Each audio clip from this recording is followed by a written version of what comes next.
Well, if you get lost, just let me know. Raiden Rolando Amanda. Hi, my name is Amanda Bustos. I am a paranormal investigator since 2000.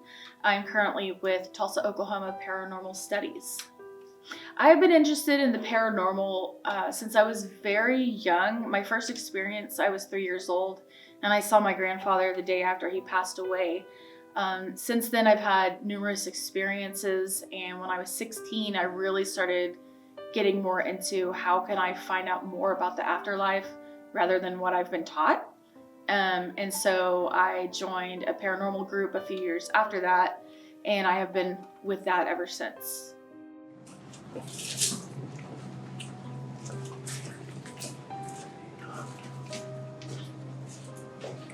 Some of my favorite experiences have been very interesting. There was a place called Hissam Memorial Center that used to be here in Tulsa, actually Sand Springs, and it has since been demolished. But it was a center for children who had learning disabilities, or they had a lot of medical issues, and unfortunately there was a lot of abuse that went on there. And one of the experiences that I had there is we heard some really weird voices. We saw a shadow of a child there. We actually have a picture of that. And generally just an overall creepy feeling. I don't know if it was just because of the history of the place, but it was very unsettling. And that's not always the case on investigations. It's not always going to be something that's spooky or scary just because of the history. I don't think there's a set standard on what makes a place more haunted or not. I did an investigation at this house in 2012. It was a residential, and the house was built in 2007, so it had only been a few years. And that was one of the most active places that we had ever been. And then we've been to places that are hundreds of years old that have nothing happening at all. And people generally think that because something is older, that it's going to have more activity, or because there has been violence there, there's more activity, but that's not always the case. I think it really just depends on the energy that's there in and of itself. One of the theories is that energy is what causes some of this activity to happen, and there's no real definitive proof one way or another in my personal experiences if somewhere is more haunted or has more activity than another place just because of what has transpired before that. So we decided to do some investigating of our own. We researched 3 different spots to see if any of the claims of supernatural occurrences were true. Yeah, places that have been kind of hyped up as having more activity than others just because of the history is definitely a thing, especially now with all the paranormal shows that are on TV and the stuff that's on YouTube. And it's not to say that some of it isn't, but I definitely think a lot of it is over sensationalized to try to sell their story rather than document what has actually happened. First on the list was the location of the original Hex House. Right here in the 1940s, Carolyn Smith kept 2 women enslaved in her basement.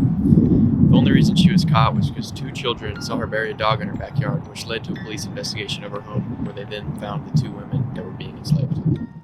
The women were held in the house for 7 years. Carol Ann reportedly used psychological manipulation to convince the women that she was a spiritual leader and was convicted of fraud. Now, some people will tell you that Carol Ann was a witch. However, no witchcraft was found anywhere in the house. The term hex comes from the sensationalization of the event and the cult-like elements of the situation. Carol Ann only served 1 single year in prison for her crimes, and the house was demolished in the 1970s, but the lot stays empty to this very day. The story became such a big legend in Tulsa that now every year they hold a haunted house event that brings in hundreds of people a year. I definitely think there is good and bad energy. I don't necessarily think that something is inherently evil. I think there could be maybe a bad presence that could be there that you can kind of pick up on. You know, like you walk into a room and just anywhere, and you're like, ooh, I get a kind of a creepy vibe from this place. You can't really explain it. It's just like that internal feeling of like, this feels weird in here, or the energy has shifted. And as far as like the energy goes, it's definitely more of like an internal feeling, something that you just kind of pick up on. Like if you walk into a room and you meet somebody for the first time and you're like, I get a bad vibe from this person. It's kind of the exact same thing as far as like a location.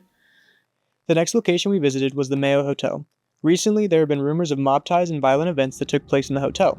However, these claims don't seem to be true as the city of Tulsa denies claims of anything relating to the Mayo Hotel. Many believe these rumors come from the relatively recent TV show Tulsa King starring Sylvester Stallone. While yes, Oklahoma does have a history with the Dixie Mafia, they were never involved with the Mayo Hotel according to sources online. However, people have still reported seeing victims of violent crimes wandering the halls.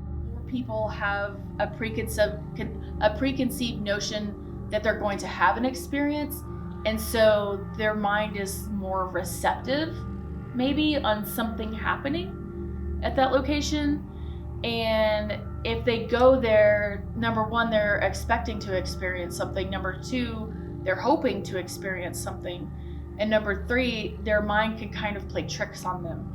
So whether you overhype a place and tell people, yeah, you're guaranteed to have an experience here or not, I think is really subjective, because it's not guaranteed anywhere.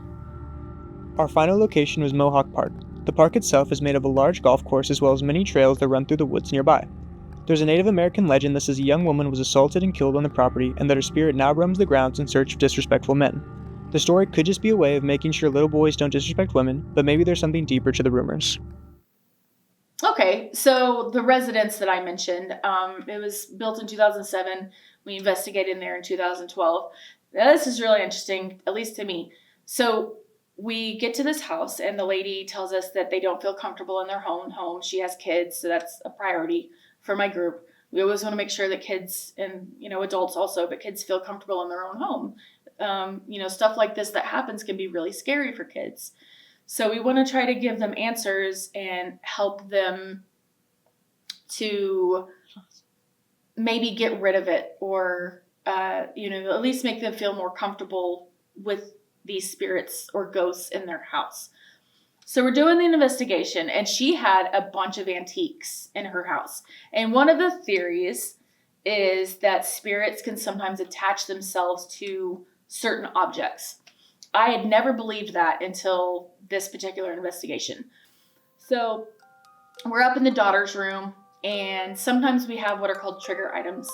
In this particular instance, it was a doll. And so the mother had come in, and we were telling her, like, hey, we're going to investigate your daughter's room because that's where some of the activity was supposedly happening.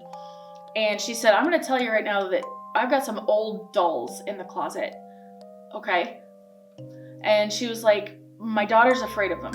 And I was like, okay, that's kind of a common thing. Dolls can be creepy, I was like, all right, fine.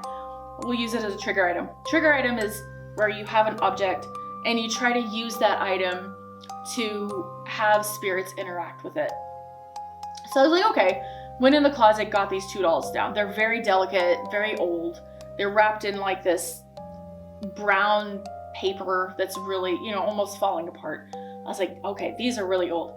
So anyway, I get them out and I'm sitting on the daughter's bed and I'm kind of moving them around like you would be playing with them. I was like, hey, I'm playing with your dolls. I'm playing with your dolls. And, do this and put the dolls back, go on about our business. And when we were reviewing the evidence, clear as day, as I'm playing with the dolls, you hear a woman's voice say, do not touch it. And I was like, whoa, that was a direct response. So the trigger worked. And I was like, wow, this is really creepy. And I don't really get creeped out about investigations so much anymore because I've done this for so long. And so we supplied the evidence to the mother, and I was like, okay, I'm going to let you hear this. I didn't give her any context about it at all. And I said, I'm going to play this EVP for you because we didn't hear it at the time.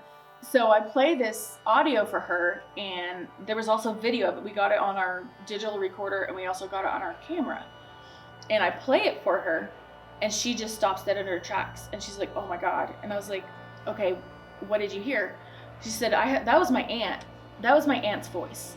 Unmistakably my aunt's voice. She said that was her voice, and she said, do not play with those dolls. I said, yeah, that's what it said. And she said, those are my aunt's dolls, and she passed away however many years ago. So it's kind of that validation for me as an investigator that what I heard was real, and that maybe her aunt was attached to these dolls, but it was very weird. Like, I couldn't believe that actually happened, and that she was telling me, like, hey, don't touch them, don't play with these dolls.